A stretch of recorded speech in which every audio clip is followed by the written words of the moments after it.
Opera house আর হারবার ব্রিজকে ঘিরে Sydney new years fireworks বিশ্বের সবচেয়ে বড় সেলিব্রেশনসের একটা। সেটা দেখার একটা পারফেক্ট ভিউয়ের জন্য 31 সকাল সকাল গিয়েছিলাম ভালো জায়গা বের করতে। ব্যাপারটা অত ইজি ছিল না।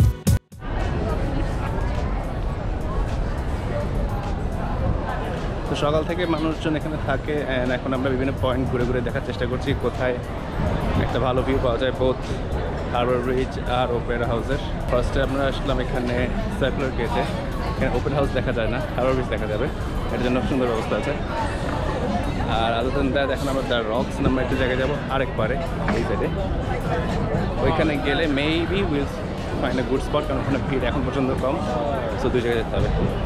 এখন বাজে দুপুর 1:15। আমাদের হাতে বেসিক্যালি আরও 11 ঘন্টা আছে, বাট জায়গা কিন্তু অলমোস্ট কম। মানুষজন সকাল 8-9টা থেকে লাইন দেয়, অনেকেই ভোর রাত থেকে লাইন দিয়েছে। This is how Sydney's new year eve starts.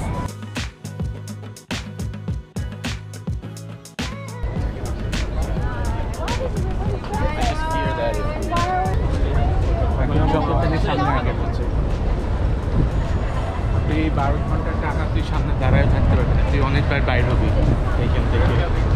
True, কিছু করার নাই। That's it, that's the view. আমরা এখানে সেটেল করবো, বাট এখন যতটুকু সম্ভব সামনে যাওয়ার ট্রাই করছি। রকসে কিন্তু তো সেকেন্ড পয়েন্ট, তো ম্যাকুরি চেয়ার এগুলো কি এর পরে অবশ্যই ভিউ থাকে। পিছিয়ে অনেক ইয়ে আছে, সো আমরা চাইলে কিন্তু ধর এখানে জায়গা না পাইলে we can just go back. চিন্তা নেই।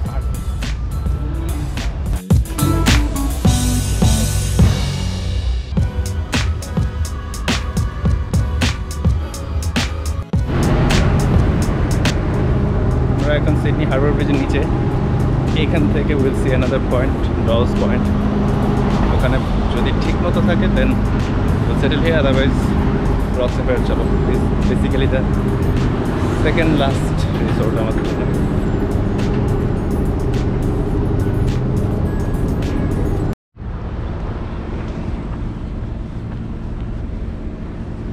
এই পারিস সাইড থেকে শুরু করি, হচ্ছে ভালো ভিউ হইতেই পারে।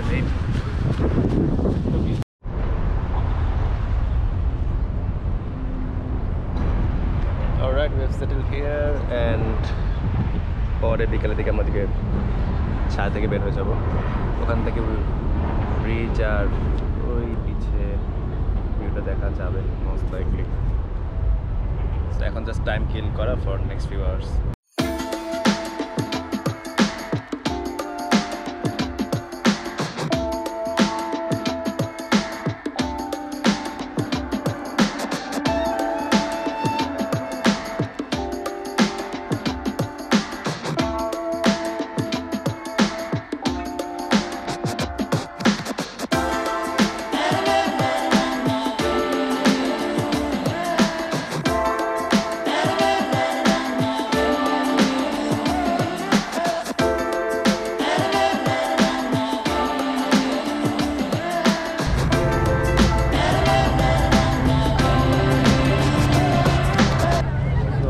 বাজে অ্যান্ড এখন আমরা ফুটপাথে এসে বসছি, কারণ সামনে জায়গা নিতে হবে।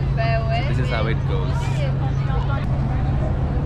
প্রবলেম হচ্ছে এই জায়গাটা ব্লকড, কালো কাপড় দেয়া, পিছে জেনারেটর, তার পিছে পার্টি হচ্ছে।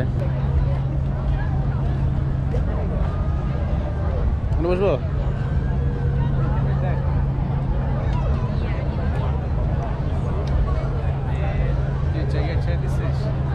হ্যাঁ, এখানে বসে পড়ি।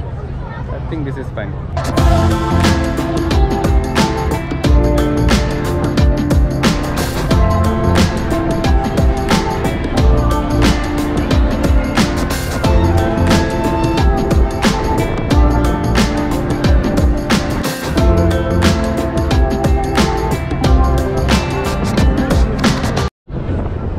মাত্র 7টা বাজে, একটু হেঁটে আসি। প্রচণ্ড বাতাস, প্রচণ্ড বাতাস।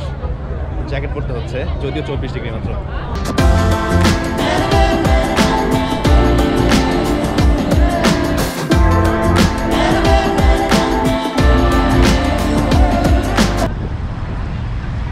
ওই রেস্টুরেন্টের নাম ওয়াটার। আই থট ওখানে পানি পাওয়া যায়, সামনে গিয়ে অনেকক্ষণ দাঁড়াইছিলাম। আবার ফেরত চাই ফ্রেন্ডের কাছে, কিছু করার নেই। এখান থেকে ভিউটা সুন্দর, বিকজ ব্রিজ থেকে ওপেরা হাউস দেখা যায়। It's quite good actually. The security here is very good, so comfortable থাকা যায়। And at the same time অনেক ভলেন্টিয়ার্স আছে, অনেক ফায়ার ওয়ার্কার্স আছে। অ্যান্ড নিউ সাউথ ওয়েলসের রুরাল ফায়ার ফোর্স এখানে এসেও তারা দান নিচ্ছে, যেহেতু সিডনির চারপাশে অন্য জায়গায় অনেক আগুন। সো এটা নিয়ে অনেক কন্ট্রোভার্সি ছিল, but the event goes on and এই জায়গাটা সেফ। অ্যান্ড আজকে অ্যাকচুয়ালি বাতাস অনেক স্ট্রং, যার কারণে আকাশ for the first time in 3 days নীল দেখতে পারছি। অ্যান্ড মেঘ বেরোয় আসছে, আগে মেঘ দেখতে পারতাম না, পুরোটা ছিল ধোঁয়া অ্যান্ড সূর্য দেখা যেত না। আজকে it's a bit more blue and মেঘটেক দেখা যাচ্ছে, so I think good to go.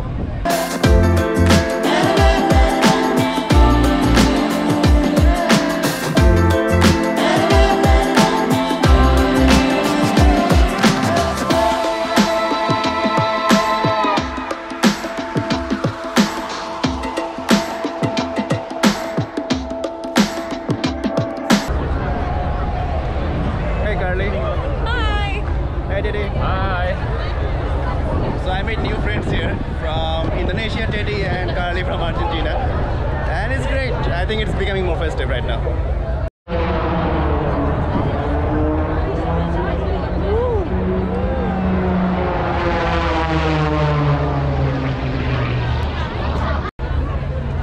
So 9টার সময় একটা ফায়ারওয়ার্কস থাকে, ওইটা ডিলেড হয়ে যাচ্ছে, সো আমরা ওয়েট করবো। অ্যান্ড বাট ওইটা আই থিঙ্ক হবে, তাহলে কিছু এক্সাইটেড থাকবে। হাতে এখনো 3 ঘন্টা বাকি, সো আমাদের হাতে অ্যাকচুয়ালি অনেক টাইম আছে এখনো। রাইট নাও বোর্ড না, বাট আর কতক্ষণ বসে থাকা যায়।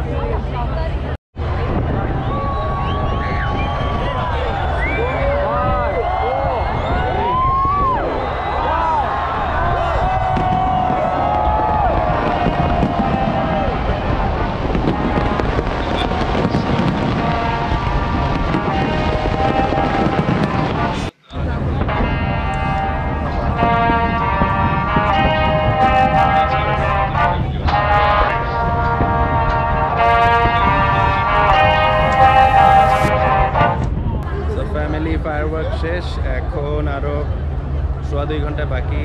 আমরা একদম এইভাবে দাঁড়ানো,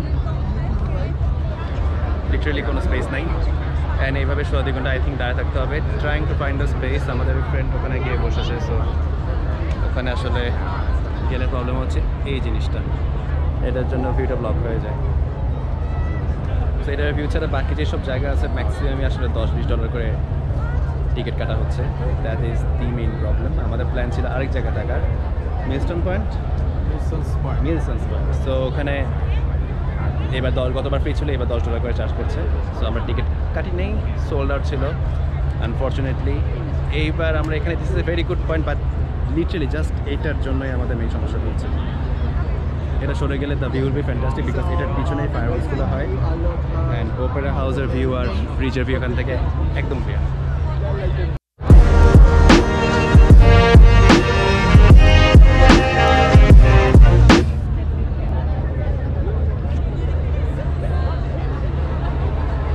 মানুষজন কীভাবে এখনো ঘুমাচ্ছে, বেশিক্ষণ বাকি নেই, সবাই এক্সাইটমেন্টে দাঁড়িয়ে আছে, ওদের জন্য জায়গা কেউ নিতে পারছে না। এরকম মানুষ আই গেস সারা বিশ্বে থাকে। দিস ইজ ইট, সারাদিন চেষ্টা করার পর this is the final countdown to 2020।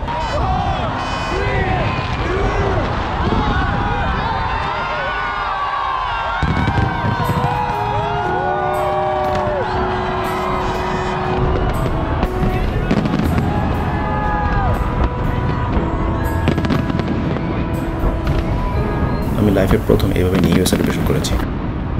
এরকম সেলিব্রেশন ঢাকাতে হয় না, সো ফার্স্ট টাইম দেখে বেশ ওভারওয়েলমিং লাগছিল এই 15 মিনিটের ফায়ারওয়ার্কস। কিন্তু এই 15 মিনিটের জন্য সারাদিন ওয়েট করাটা কি ওয়ার্থ ইট?